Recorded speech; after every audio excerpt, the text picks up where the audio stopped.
Hi అండి, అందరికీ నమస్కారం. ఈరోజు అరటికాయ ఫ్రై చేసుకుందాం. ముందుగా నేను 3 అరటికాయలు తీసుకున్నాను, పచ్చి అరటికాయలు ఫ్రై చేసుకుందాం. ఇలా కట్ చేసుకోవాలి సైడ్స్.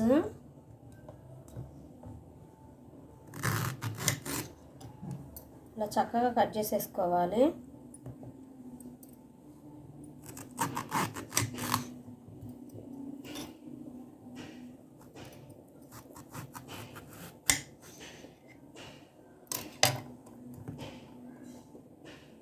పేలర్ సహాయం లేకుండానే ఇలా చక్కగా మనం ఇలా తొక్క తీసేసుకోవచ్చు ఈజీగా. సింపుల్ మెథడ్ అండి ఇదంతా.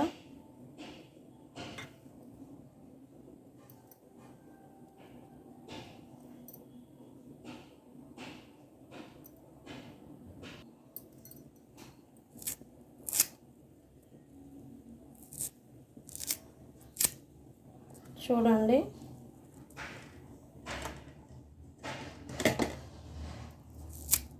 చక్కగా ఇలాగా తీసేసుకోవడమే.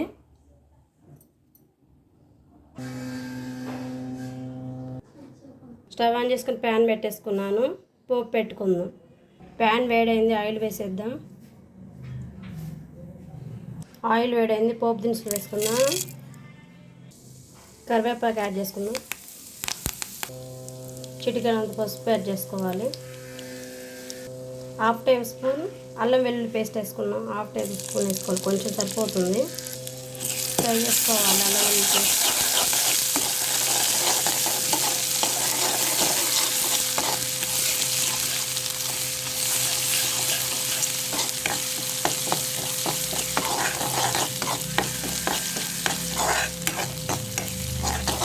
పచ్చివాసన పోయేలాగా ఫ్రై చేసుకోవాలి అల్లం వెల్లుల్లి పేస్ట్.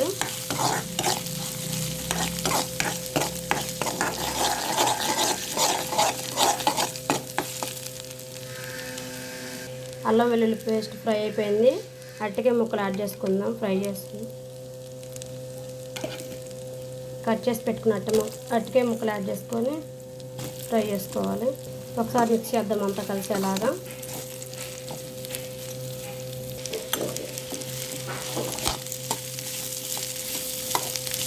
ఇలా చక్కగా ఫ్రై చేసుకోవాలి ఆయిల్లో.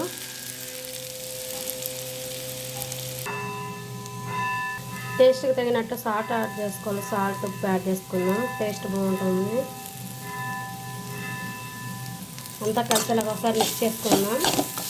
సాల్ట్ అంతా కలిసేలాగా.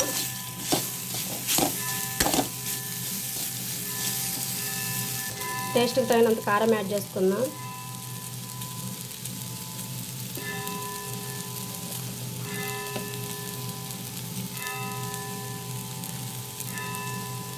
ఒకసారి మిక్స్ చేసుకోవాలి అంతా కలిసేలాగా. చక్కగా అంతా కలిసేలాగా ఫ్రై చేసుకోవాలి. ధనియాల పొడి యాడ్ చేసుకుందాం టేస్ట్ కోసం. కొంచెం కొత్తిమీర యాడ్ చేసుకుందాం. అంతా కలిసేలాగా మిక్స్ చేసుకోవాలి.